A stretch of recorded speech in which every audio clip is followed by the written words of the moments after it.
they're convinced that they got into an accident somewhere. They're in the woods somewhere and crashed in a vehicle or something must have happened. They never think about he kidnapped her. Murders, mysteries, unexplained stories, and our family's crazy opinions on them all. Join us now. The Family School of Thought is in session. Hey, everybody. Thanks for visiting us again this week at the Family School of Thought. Hope everybody had a great week. Please hit that like button and share and give us your comments at our email account at the Family School of Thought at gmail.com. So let's get going this week. Jess, why don't you start us out with some history facts? History Unexplained Mysteries calendar. I got 2. You guys seemed disappointed last week that I only had 1. Right, we were. I got 2. We're gonna just go as it is because sometimes they're good, sometimes they're not great. This calendar is hit or miss. So, my first fact though is, it's titled "The Reign of Stones." So on October 13th of 1901, in the small town of Harrisville, Ohio, large and small rocks were observed falling from the sky without any apparent cause. And the same thing happened a few days after the initial event, and the stones came down for several days, frightening all the villagers. Eventually, the onslaught ceased, but no cause for the event was revealed. And then several years later, similar events happened in Indonesia and Kenya, also without any reason. Luckily, there were very few injuries that were reported due to these events, but there was major damages to the structures and that were in common places. And though many have proposed theories such as volcano debris, tornadoes, meteorites breaking up in Earth's atmosphere as possible causes, researchers and historians have yet to find a true conclusion to explain the strange phenomenon. That is strange. Rocks coming from the sky. Yeah. And would it have been like hail? I don't know. It was 1901, so maybe. Yeah, that's what I was thinking. But especially like in Indonesia and Kenya, like that's so unlikely for it to be that cold. So Ohio is unlikely. Well, it's not for it to be cold, but like for a volcano, like we know what hail is because it's cold.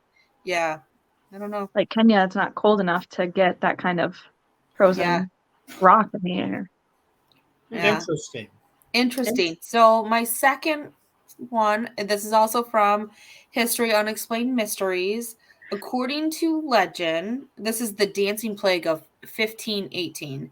So according to legend, one day in 1518, residents of the small town of Strasbourg, France, looked down their streets to see Frau Trophia, a local woman, dancing hysterically and seemingly to no music at all. At first, many thought, I don't know what her name is. Frau. Well, Frau just means woman in German. I know. That's what in German it means. SFRAU. I never took French. I don't know how to pronounce anything other than Mackinac. That's the only one I know how to pronounce. I guess in Charlevoix. But so at first many thought the sight to be funny and perhaps a joke by the woman, but when it became apparent that she showed no signs of stopping, others began to just join in, and they all began dancing down the streets. And months later, the frenzy had spread, and over 400 people were dancing without pausing for any reason. So this is like a TikTok challenge in right the 1400s or the 14th century. I was about to say it reminds me of a trend that I'm seeing on TikTok right now, which is like you always hear the like phrase like, "Oh, I was born in the wrong generation." Yeah. But the new TikTok trend is like, "I was born in the right generation because if I was a woman back in the 1950s, I would be in an asylum for hysteria." Right. Yeah, that's it. Yeah. And that's what. So, the dancing was at its peak around it was at its peak when around 15 people a day began dying of heart attacks and exhaustion in the village. More than 400 people died as the hysteria literally drove them to dance themselves to death. Then, just as suddenly as it started, the dancing stopped. Though at first glance it might be easy to dismiss the story as a simple legend, the dancing plague as well was well documented by historians of the era, and it puzzled doctors and scientists far and wide. Even today, no one truly knows what caused the mass dancing hysteria, and nothing like it has ever happened since. So it was a flash mob that just went on for several days, Forever. and multiple people died. Wow. Yep. Very interesting. Very interesting. I mean, when you started the story, a lady dancing in the street for no reason, I could see that. Yep. They called her an hysterical woman. I I could see know. that part. That didn't surprise me at all. Uh-huh. Yep. And then people started joining in. I wonder if that's like a neurological thing. That's what I was thinking too, like something like in the water. Like they weren't really dancing, but like a spasm, you know what I mean? Right. But then I was thinking, like because like over 400 people like joined in, but then people were dancing to the point where they like danced till they dropped dead, basically, or so it's like, what happened? What caused it? Right. Aliens. Drugs. Yeah. All They right. drank the Kool-Aid. They drank the Kool-Aid for sure. We were doing something in that town. There you go, though. There's history's unexplained mysteries. Good. Yeah. Okay, Cass, why don't you hit us with the song? Okay. All right. This week's is actually going to be a cover, and it's the cover of "I Think We're Alone Now" by Tiffany. I like this song. And it came out, and the cover came out in 1987. It is a cover originally sung by Tommy James and the Shondells in 1967. This one, I feel like a lot of people might not find it creepy, might not find it dark, but I think it's kind of the highlighting of how, so it's about first love and how innocent the first love can be, and how they just want to hold hands and run away from all this stuff. And as children, we find these relationships to be innocent and fun. But even in the first lyrics, it's talking about a parent saying, "And watch how you play," and it say they don't understand us. And it kind of highlights how, as children, we find relationships very innocent, and even just holding hands seems to be like a lot of things. But as adults and as we mature, we realize how quickly relationships can form into something really dark and dangerous or just intimate, and so we know how these games are played. So it is kind of like a little creepy how fast, innocence changes. Right. But it's a good song. I didn't realize it was a cover. Yeah, I knew that. Well, and I think I don't even think Tiffany wanted to do it. I was kind of reading into it, and it sounded like her label just basically was like, here's the song. Yeah, here's the song. We're going to have you cover it. And it became a lot more popular than any of them really expected it to. Which is the case a lot of the times. Yeah. Yep. Yeah. So there you go. Short, sweet. That's the song for the week. Good. All right. Well, I've got I think a fascinating story to cover this week. An unbelievable story. We've kind of touched on this up before, but not on our show. But this is the unbelievable story of Jan Broberg. You guys know who she is? No, I don't remember talking about this before. Jan was kidnapped 2 times in her life. Oh, once she was 12 and once Yeah. she was 14, and both by the same person, a close family friend. Yep. This is a Peacock show right now too. It's a what? Peacock. I don't know if it's a TV show. Yeah. I have it saved, but it's on Peacock, the streaming service Peacock. I'm anxious to see it. I don't have Peacock, I don't think, but We Netflix- don't have Peacock because I tried to watch Peacock. Okay. Netflix did a documentary on it a couple of years ago, I think. Yeah. Yeah, Which is really weird. But now they made it into a movie, like a I don't know, a movie. And it's limited called series. of the Family. Yes. Yeah. Yeah. Limited series. And the documentary on Netflix was called Abandoned in Plain Sight. Yes. Or Abducted in Plain Sight. Abducted in plain sight. Yes. Yeah. So in 1971, the Brobergs went to, they're a very religious family that went to church every Sunday. And they greeted this new family that moved into the town. And Jan was really excited because she was going to perform a solo in the choir performance that day. And the Birchtolds, they had moved into the area.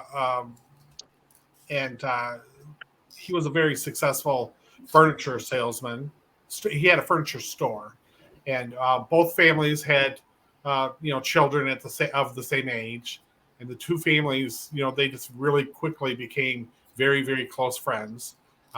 They became, so close that they would, like talk about, God forbid something happened to the parents, the other set of parents would take the children and raise them themselves. And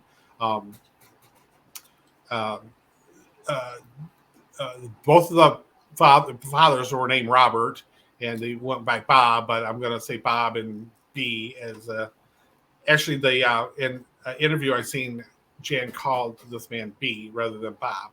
But anyways, so B really like took a liking for all the kids and like was one of those fathers that just took the kids wherever, and it didn't matter if it was their kids or whose kids they were. He was always taking kids everywhere and taking them to the movies, taking them to outings, sporting events, and school functions, and just running errands with them. But he was always wanting to do things with the kids, and he was just overly helpful with anybody in the family. They had renovated, the Brobergs had renovated one big bedroom into 3 small bedrooms. So each girl, they had 3 girls, which had their own bedroom. So he helped do that and arrange it all. And he built like the Jan's room on the end with a window, like, it's kind of like a special room for her. He kind of like took a really liking to her.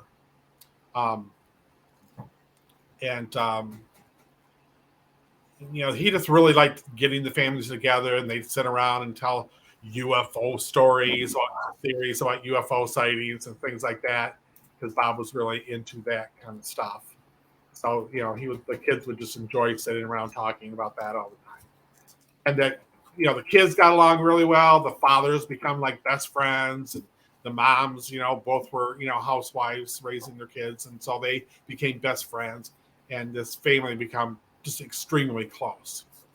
But by 1974, this 3 years later, Bob, Jan's father, he started to feel a little uneasy about how close B was to the family. He was starting to think about, like, why is he always wanting to be with the kids all the time? And it started to so he was trying to pull him back a little bit. And he was always complimenting Marianne, his wife, how well dressed she was, how well she did putting meals together, and just was constantly commenting on her and kind of criticizing his own wife, like saying, Gail, why can't you be more like Marianne? And he would say to Bob, you think you could have Marianne like take Gail shopping and have her pick out some clothes for her. And it was getting too weird, so he started pulling back a little bit. But on one day, B offered to take Jan, pick her up at her dance school, and take her to her horseback riding classes. And Bob said, no, that's okay. We'll take her. Don't worry about it. But Marianne, she kind of like second thought it. She said, well, Bob doesn't really want to, but I suppose it'd be okay. So just make sure she's back by dinner because we got school tomorrow, So he does. He picks he picks her up after her dance recital or dance class, and on the way to going the horseback riding, B gives Jan a allergy pill. He said, "Here, you're going to need this because you're going to be out in the wilderness and you need to take this pill." So the next thing Jan is aware of is she's tied up by her ankles and her wrist in a bed in the back of a motorhome. Right? So she doesn't remember how she got there or anything like that. But she's 12, right? So she doesn't really comprehend what's going on. And she was like coming in and out, waking up, going back to sleep, kind of like what's going on. You wake up, falling back asleep. And she wakes up to this like really loud, high pitched sound, and she can't figure out what it is. And she's looking around the room and she sees this like speaker box on the wall. And it's kind of like it's supposed to be hidden, but it's not. She can see it, and so it's like just really loud, high pitched sound, and all of a sudden a mechanical or alien sounding voice comes over the speaker, and he says, "Female companion, it is your time for you to begin our mission," and Jan sees the speaker box and kind of follows this cord up into the ceiling. So again, she's still drugged up. She don't know that. She's just falling in and out of sleep. So she's kind of like, am I dreaming? What's going on? What's happening? And she will go back to sleep, come back alive, or come back awake. And every time this voice is coming over the speaker, talking about this mission that she has, and that she is half alien, half human. And so is her sister. And they have a mission for her. And so Jan spends like 48 hours tied up on this bed listening to this voice talk about this mission. And the mission was that she needed to get pregnant by the time she's 16. And this is going to save the world, right? And if she doesn't, her sister, who's half alien too, will go blind. And again, the mission is for her to find a male companion and have a baby by the time she's 16. And she can't share this mission with anybody, or her entire family will be annihilated, vaporized, so it's just keeps telling her the life you've lived isn't real. You're you really are an alien and you're on a mission, and you have to have sex and have a baby by the time you're 16.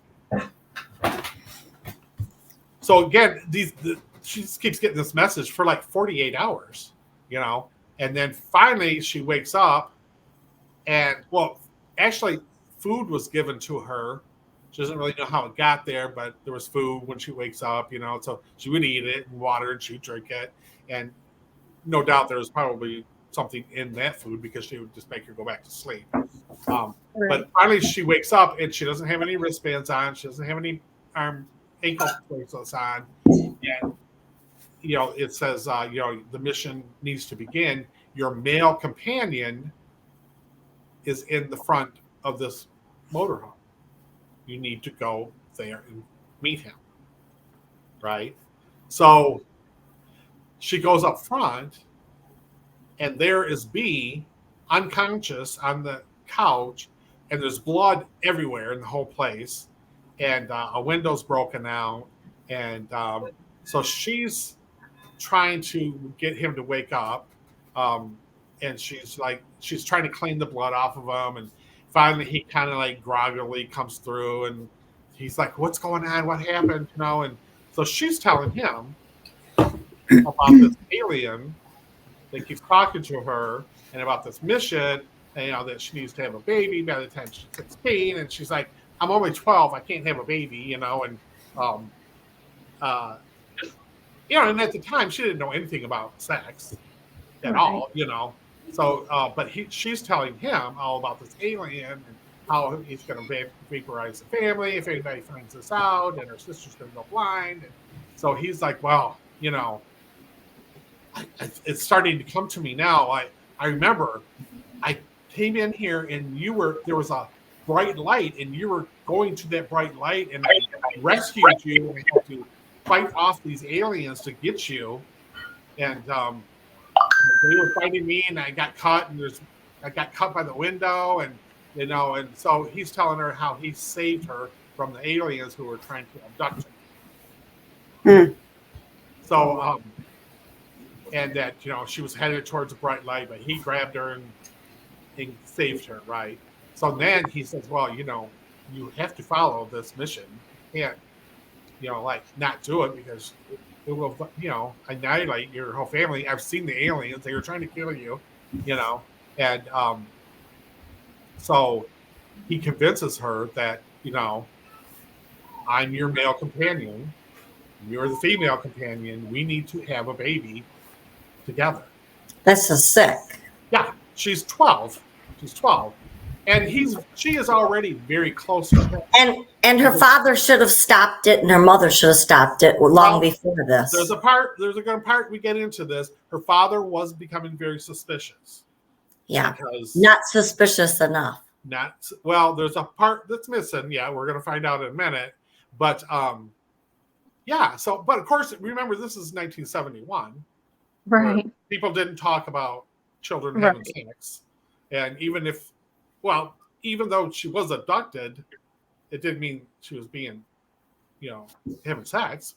I mean, you know, so she tells them, you know, well, I can't have a baby. I'm only 12, you know, and he goes, well, in time, you know, but you need to be ready for it. And, you know, we need to practice, and so they have sex, you know, and he takes her in this motorhome to Mexico, and they spend like 42 days in Mexico, going from like campgrounds to campgrounds. And like when they go to a campground, she would portray his daughter, you know. But after 42 days, the police storm in and take them, and they take him to jail.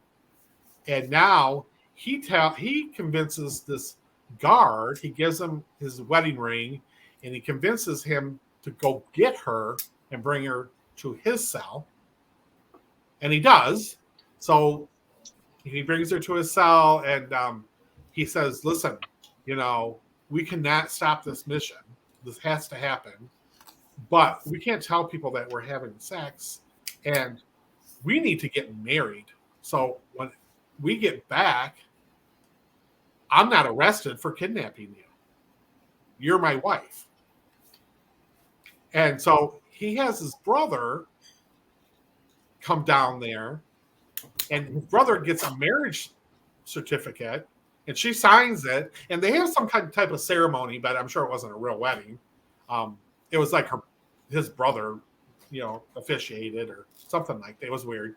And so they go back home, and of course, and then when she's abducted, Bob and Marianne, they don't call the police right away. They're convinced that they got into an accident somewhere. They're in the woods somewhere in a, you know, crash in a vehicle, or something must have happened. They never think about he kidnapped her, you know. So they finally, like the next day, they call the police. So the police come, and they're talking about, you know, possibly him kidnapping her, and this tell you how it was in 1971. These police officers had to look up what a pedophile. They had to research what a pedophile is. They didn't even know what that meant, you know. So they had to look that up, and so finally they decide they're going to call the FBI. And it's a Friday now, so the FBI is closed. It's 1971. There's no computers or, you know, answering machines, I guess. It's closed, so they have to wait till Monday. So literally, this girl gets kidnapped. I don't know what day it was, but it's like 4 days go by before anything's really even begun to happen, you know. And meanwhile, the the people in the community, especially the people in the church, they're all praying for their return. They're all saying, he wouldn't hurt her, he's not a pedophile. He's married. He's got 5 children. He loves children. That couldn't possibly be. They must have been, in an accident, or they got kidnapped, or, something like that. And so they're really all trying to convince Bob, don't make a big fuss out of this. We'll find them and bring them home and everything will be fine.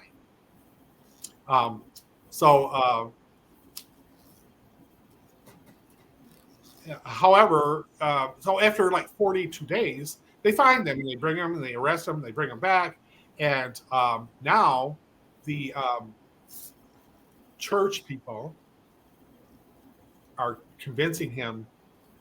They decide, okay, he did kidnap her. And they're trying to convince him, listen, don't file charges. He's a married man. He has 5 children. He supports these children. How are they going to live? His wife doesn't work, This will ruin his life. And how many places did he live prior to this one? Okay, we're getting to that. So, I mean, can you imagine? But No. what job does he have that he can disappear for 42 days?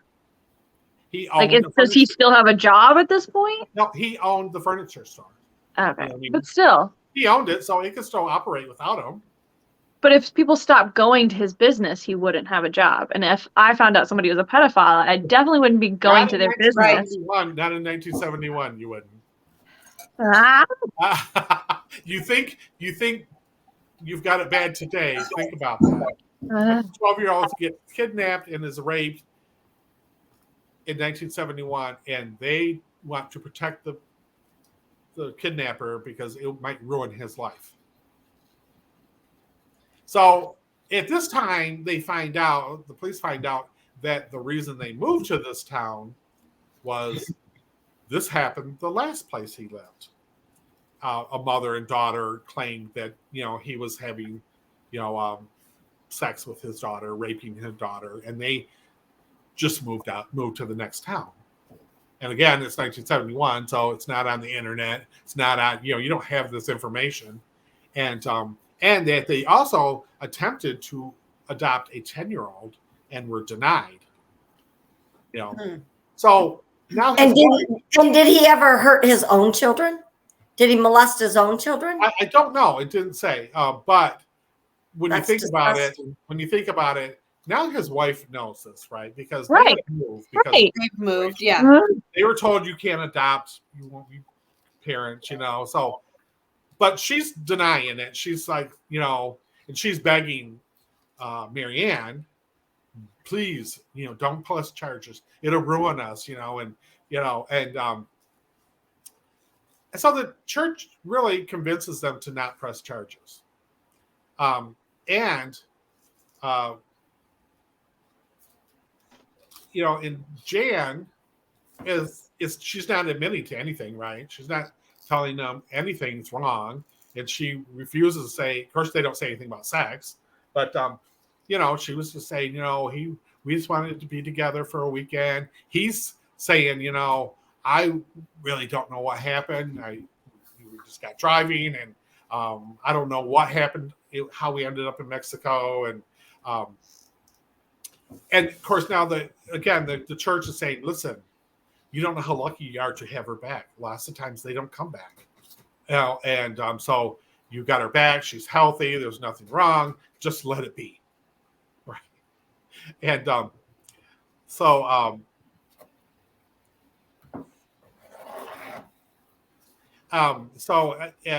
they take her for a medical examination, and they of course she's not cooperating at all. And again, it's 1971, so they don't have a lot of the procedures or equipment or everything to prove that she did. And somehow he was skilled to not break her hymen. So that's a misconception. Skilled or too small? Or no, but that's a misconception because it's not like a glass barrier. Right. Most girls are like, some girls, the hymen never even breaks. Right. So that's something too, that's like a huge misconception. It's like think of like Well, a trampoline. It just It's not muscle. Yeah. Well, Yeah. she says, today, I watched an interview of her, and she was saying like today, they'd be able to look at her and tell her that, Yeah. but then they didn't, and it's a Right. 12-year-old, and she's Yeah. saying no, he never did that. You know what I mean? Right. Like nothing is wrong, and I'm almost positive, they're not asking her detailed questions. They're like, did he touch you, or you know what I mean? It's probably as far as it went. It was probably, did he make you feel uncomfortable? Right. Did he do anything that you didn't want? But she's not admitting to anything because she really believes if she says it, her family is going to be evaporated. She Right. believes this whole story. So, they do. I don't want to skip ahead, but they do end up filing charges, kidnapping charges, not sexual or anything, just kidnapping charges. So he gets an attorney, and the attorney comes to him and Marianne and says, Bob and B got together one night. Oh, yeah, that's right. Yeah, I remember this part. Yeah. B convinces Bob to give him a hand job Mm-hmm. because, his wife won't do anything like that. And he's crying. He's so upset. And again, he's always concentrating on Marianne, how nice she is, how beautiful she is. And I'm sure they were talking, I don't know, they probably were talking locker room talk or something. I don't know. But so he convinces Bob to do this. He convinces the other guy to give him a hand. Yes. Yeah. Yes. Right. And of course, The other father of and the he's young like- girl he abducts. He Somehow convinced him to I've heard this whole we story. watched the before. documentary. Anyways, so this Bob's attorney is saying, we're going to go to the authorities and tell them what you did to B, and they're going to take your children away because you are unfit parents. And they want him to sign a paper saying that he let B give him the right to take her to Mexico. They okayed it. And Marianne wants to sign this paper. Said, yeah, we did. Because she just wants it all to be over with, And they do. They signed that statement saying they allowed Bob to take her to Mexico. And so they dropped the charges. Well, about 4 days go by, and they come back and say, no, that didn't happen. So they retracted that statement. And he gets arrested and goes to court and is found guilty of kidnapping her. And what do you think his sentence was? 2 days. Actually, he got a 5-year sentence, right? Well, But his employees, the community, the church, all wrote letters to the judge. he's Sounds like such a something nice else that I person. knew. He's a He great citizen. he was, and how great he was, and how he's a family man, and he has 5 children of his own, and this is all a big misunderstanding, and so the judge reduces it down to 45 days.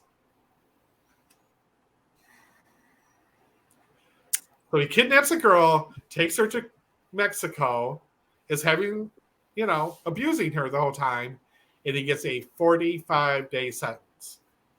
And he served 30 while he was in Mexico. So guess what? He gets 15 days. It's horrible.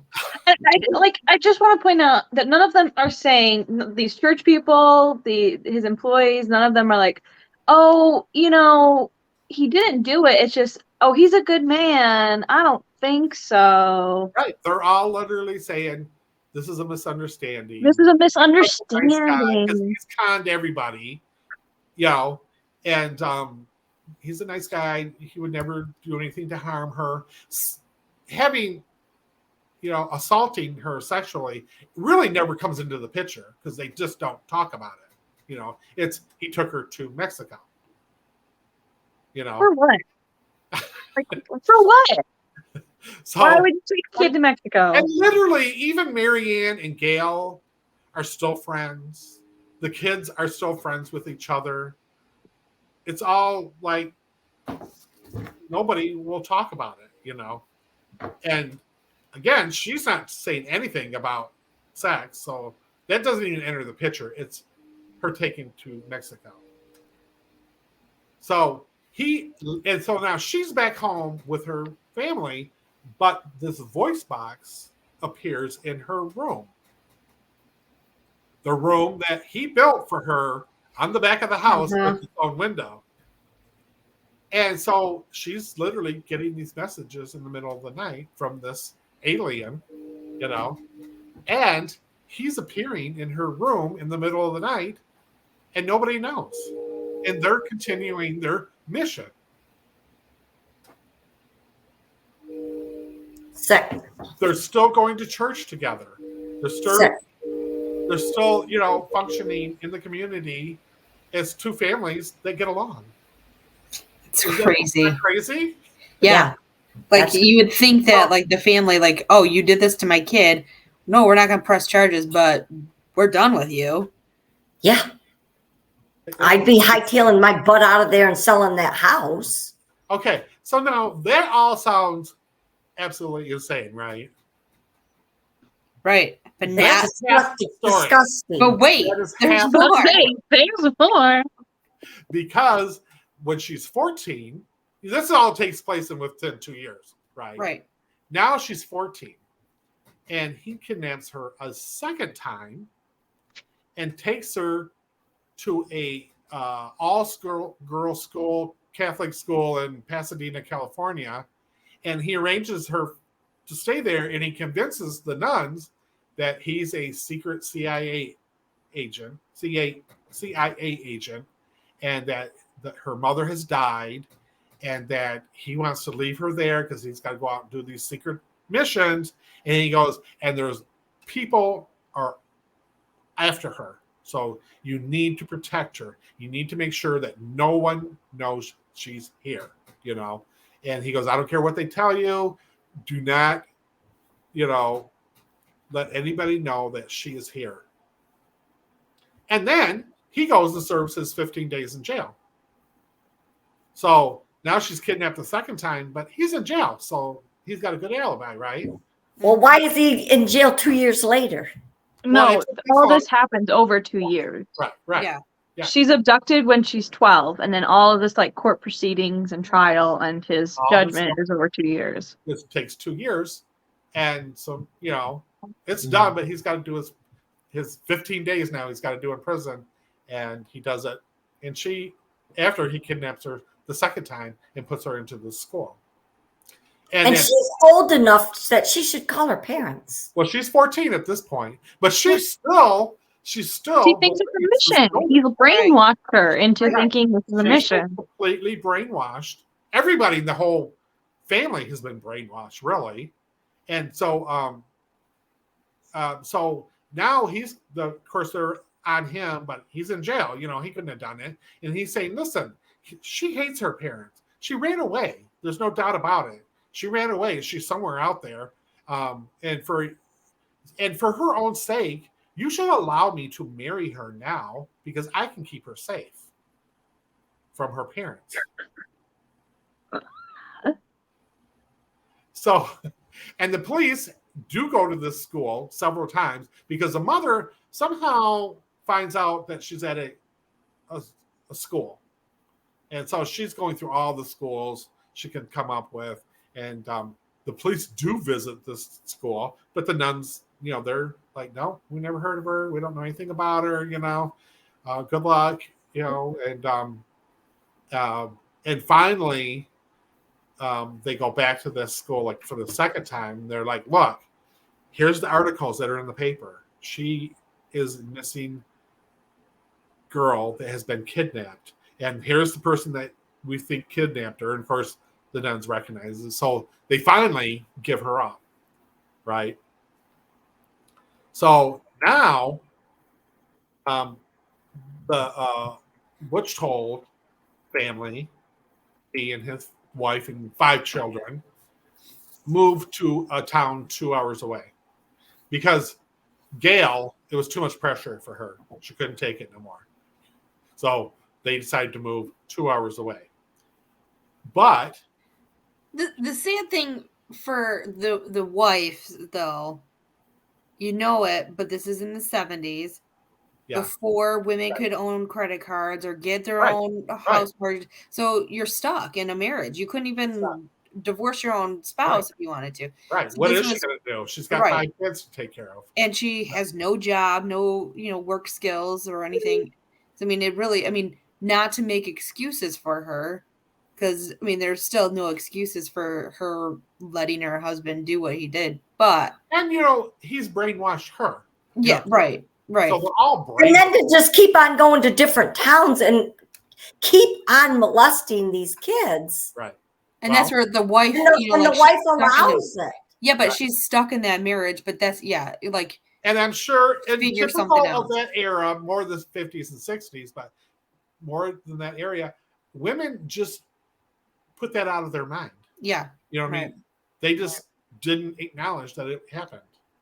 right. And so they went on with their day. He was a good provider, and made sure they were living a good life. So just put that out of your mind, Yeah. So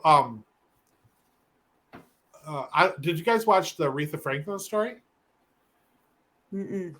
Anyways, you should watch that. That's on I don't know if it's on Showtime or whatever, but she had a baby when she was 13. And her father was a minister, a big time minister. Friends with Martin Luther King, Mhm. minister. And she had a baby when she was 13. And there's a scene in the movie where the grandmother, she's acting up in school and she's acting up all of a sudden. And she's like, "What's wrong with you? What's come over you?" And she was like, "I don't want she was trying to straighten her hair like they did. Yeah. And and the grandmother looks at her and all of a sudden realizes, oh, Yeah, you're being, she doesn't say it, now she knows you're being molested. right. And instead of, like, hey, we're going to take care of this, it was just like, you poor child, Yeah. and she ends up having a baby when she's 13. Mm-hmm. And then she has another one as a teenager. So literally this is going on in her huge family. You're right. Everybody knows it, but nobody acknowledges it. And nobody tries to stop it or help. Nobody tries to stop it. They just Yeah. completely don't acknowledge it. But anyways, back to this story. Yeah, That's like the problem. Like that's Right, 1000% the problem. It They is. should have done something. Right. The fact that somebody molested and got a 13-year-old pregnant, I don't care what year you live in, that right. It's not. shit won't happen again. It's not normal. Talking about how And it's like, oh, she couldn't leave her husband, she couldn't make her own money. Gloria Steinem was like super popular in the 70s. I'm just saying, like Yes, late 60s, early but- 70s. It's not like it wasn't a thing. It And if wasn't- I found no. out my husband was molesting children and telling them to get pregnant at 12, Yeah, he I- wouldn't make it to jail. that's Let's what just I'm say saying. that. Like it's You know not. what? It's Yeah. not an excuse for her It's allowing her husband. But I can see where she stayed with him because she has no other choice. Cass, She had a choice. She had She had a 5 choice. kids to think about. She had a choice. And We if let that he was excuse go molesting- far, if he far was too long. molesting, if he was molesting neighbor kids, I can guarantee he was molesting his own kids. Yeah. We let that. We guess, use that as an yeah. excuse But- for far okay. too long. all and right, we need to- ladies. Put responsibility ladies. on these women who did this. All right, ladies. Remember, this is 1971. So I guess don't what? care. I if don't you- care. It went your on best It went friend- on for that long. your It went best on for that friend's long husband- because women were allowed to say, "Well, I couldn't leave him." Well, That's exactly why it went on for so long. That's why it's still happening today. Yeah. I'm just saying, if your best friend's husband was doing this and you knew it, you might just stop associating with her, but you just look the other way. That's the way it was back then. There was definitely people like Gloria Steinem, and she came up with women's rights, not necessarily molesting, but there were people that stuck up for them people, but it was very few, and it took a lot. And most people, and most women, they didn't want to hear about it. they don't want to hear about this. This is completely out of their realm, and they, it's much easier to just don't associate with that person no more. But anyways, let's get back to this. Well, that was kind of still on this, but they moved 2 hours away because Gail can't take all the pressure, right? But B is still driving 2 hours to appear in her room in the middle of the night, and trying to complete this mission, trying to get her pregnant.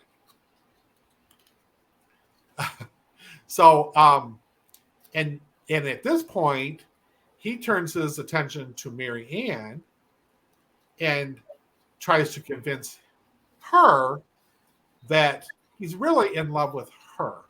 All this that happened was just a way for her to get close to him.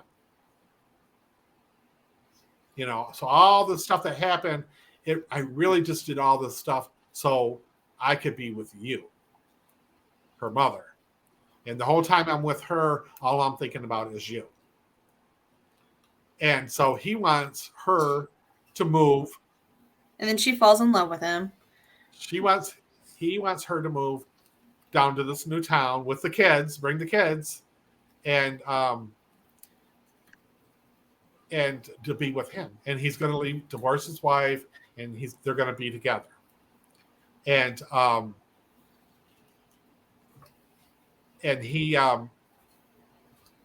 she starts thinking about it, right? She's actually talking to him. She's meeting with him. They're having sex, So now her mother is with the same guy as the husband and the daughter. Right. She's really thinking about leaving her husband for him because he's so in love with her. Yeah.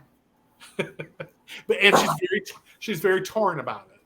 But eventually she returns to Bob, and that's when they just kind of like, okay, that's it, And then now B gets 3 months in prison for the second kidnapping. Only 3 months. So now he's got 3 whole months because he's kidnapped this girl twice. But again, she's still like, no, I'm not admit, like she won't talk about it. She's not, she thinks we've got to follow this mission, And she really continues to believe this until she's 16. And once she turns 16, she's like, okay, wait a minute. I haven't had a baby, and my sister is not blind, Yeah. And so she slowly starts to, start processing this. And she's 16, so her mind is able to, think more maturely, And so finally she tells her sister the whole story about, what their mission was and she says, oh, we're going to go to Mom and Dad and tell them this whole story. And then they do. And then, they are kind of work things out at that point. But now Jan is an actor. She's been in quite a few. Mm-hmm. She's never had any big roles, but she's been in quite a few roles. You probably have seen her in movies. She's been in popular movies. I remember looking this up, but I can't remember what movies she's in. Yeah. Probably, and Mary Ann, her mother, went back to school, got a degree as a social worker, and her job now is to place children in good homes. So, they, both, and now their mission, both of them, is to take this story and you make sure people understand, what can happen if you are not paying attention, or, and she was doing a book show where she had a book coming out, and she was a book signing show. And so she gives this big lecture, and after the lecture, who do you think's in the audience? Bob. Oh, or B. B. And so she, has the police, go over to him, and he has a gun on him because he had planned on shooting her. And so he gets arrested for that because he's a felon with a gun, and he later, shoots himself and kills himself. Easy way out. That's disgusting. I mean, but let's think about it. That's how far we have come. That kind of stuff happened. And you know what? I bet you everybody that's lived in the 50s and 60s, this was in the early 70s, but knows a story of a girl who, was having, got pregnant when she was 13, and it probably was her father or her uncle, or, and people just didn't acknowledge that. It just happened, So, I mean, isn't that crazy? It's insane. That's insane. Mm-hmm. That's insane. And that guy could have that much, control of all these people. Yeah. People are charismatic. Yeah. I looked up her movies. I'm looking them up. She was in Iron Man 3. Mm-hmm. The rest of them I don't really recognize too much. Let's see. In the interview that I watched of her, and I can't think of the interview there. It was a long interview, but she's very put together. She's very, you wouldn't think, how could this happen to this person? Yeah. She was in Everwood too, which is a Mhm. TV show. So Yeah. Isn't that crazy? Yeah. Yeah, it's a crazy story. And I want to look up too, because I know they're And where did that take place at? California somewhere. It wasn't in California. It was in, you know what? Idaho, Idaho. right? ID. Mhm. Is Yeah, that yeah. Indiana Yeah, or Idaho. Idaho? Idaho. Yeah, because they were, I want to say Mennonites, but that's not right. Mormon? Mormon. Ugh, Yeah, they were Mormons. Of course. Well, I'm not making judgment, but Yes, no When you're- judgments. when your entire church community, your families are all like, he's a good man. Don't wreck his life.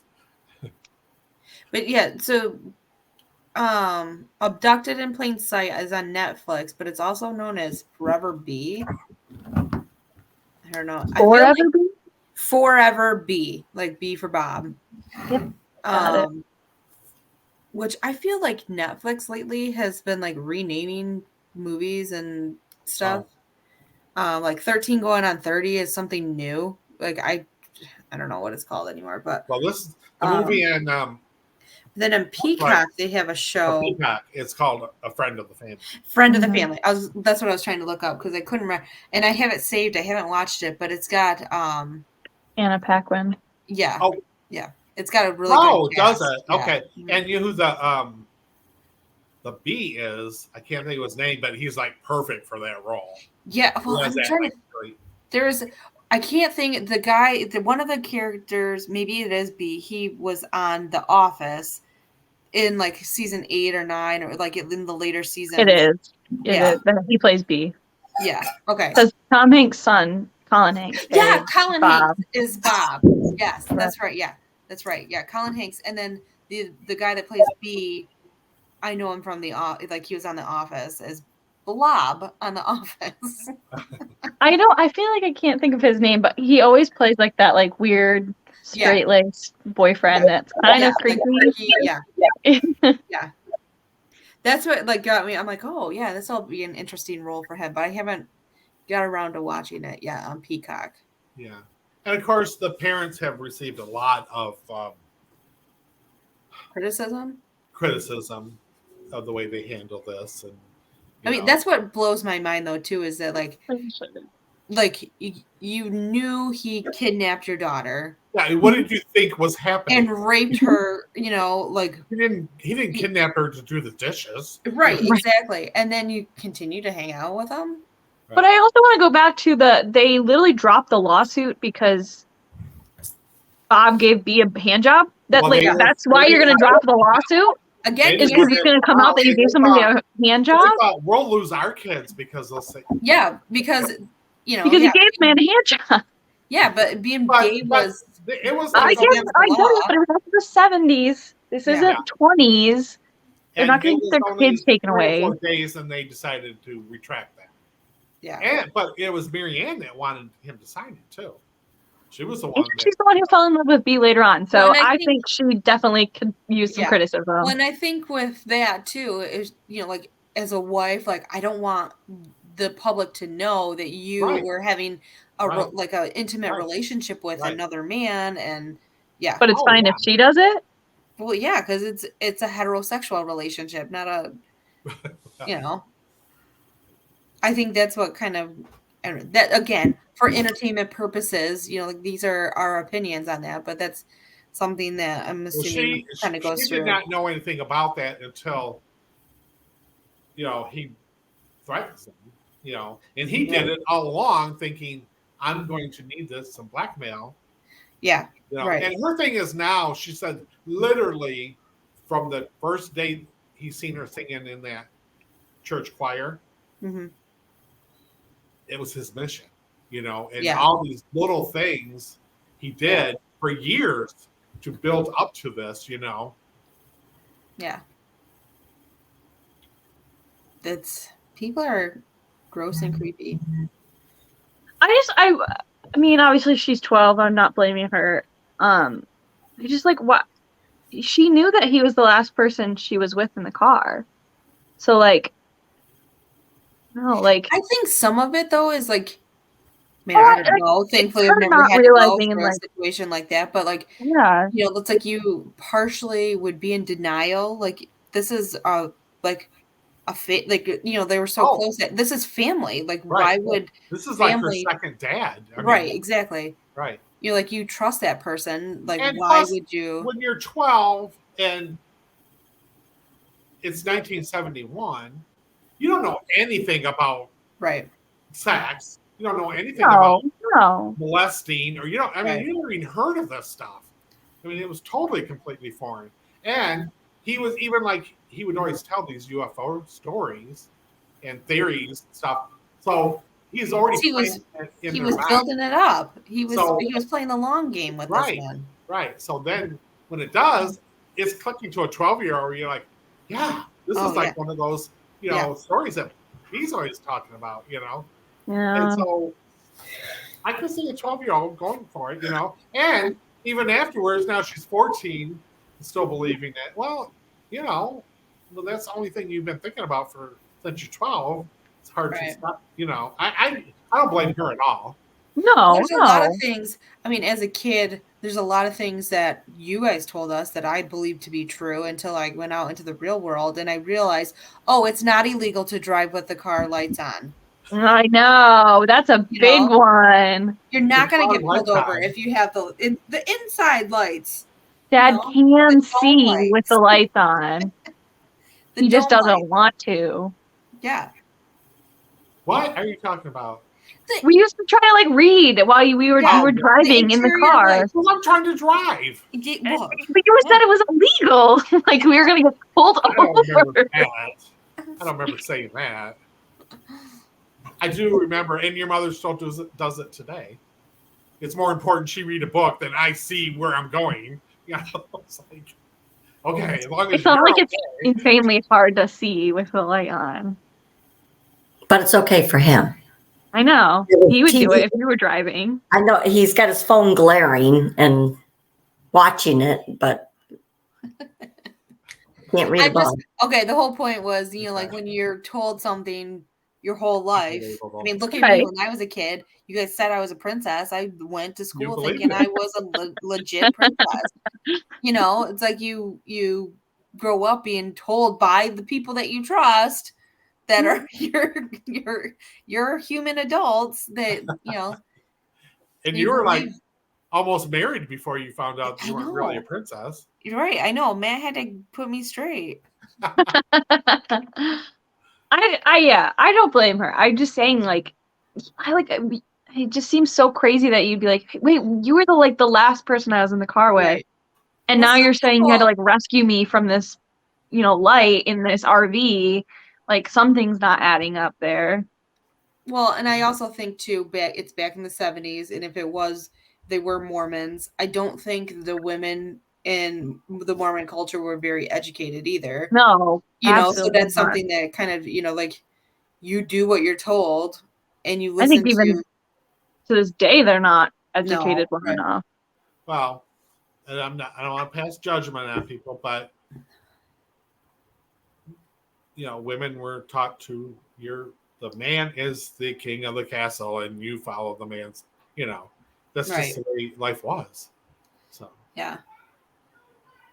Not anymore. okay. You girls have anything else you want to add to the story today? To the No. story today. No. It's pathetic. It's crazy. I think those times are over where people can get away with that. No, not necessarily. No, you're right. No, there's still people out there that are attempting it. And Well, hopefully they'll get caught, because if I ever catch somebody, what we do have today is they're going to hear about Jan's story. Yeah. So they're going to hear that story. They're not going to think I'm the only one that's right. Yeah. Because we talk about it, where then they just didn't talk about it. Now we do. Right. So that's progress. Right. Yes, it is. Okay. All right, guys. All right. Thanks again for sticking with us, and like our station, push that like button, and contact us at the Family School of Thought at gmail.com. Cass, I know I asked you this many times and I really don't understand it, but how can they find our podcast, and how do they go about finding this? I mean, you could just Google Family School of Thought and it'll all come up. They can find us on YouTube. They can find us on Spotify, Apple, Google Podcasts. Alexa. Yep, you can find us on Alexa. Amazon. Yeah, any of them. Wherever you listen to podcasts, that's where you can find us. Yeah, exactly. So please join us and continue to keep joining us. Mm-hmm. So please, and share with your friends so we can get some extra viewers. Okay, very appreciated. All right, bye guys. Have a good week. Bye. Alexa played the Family School of Thought.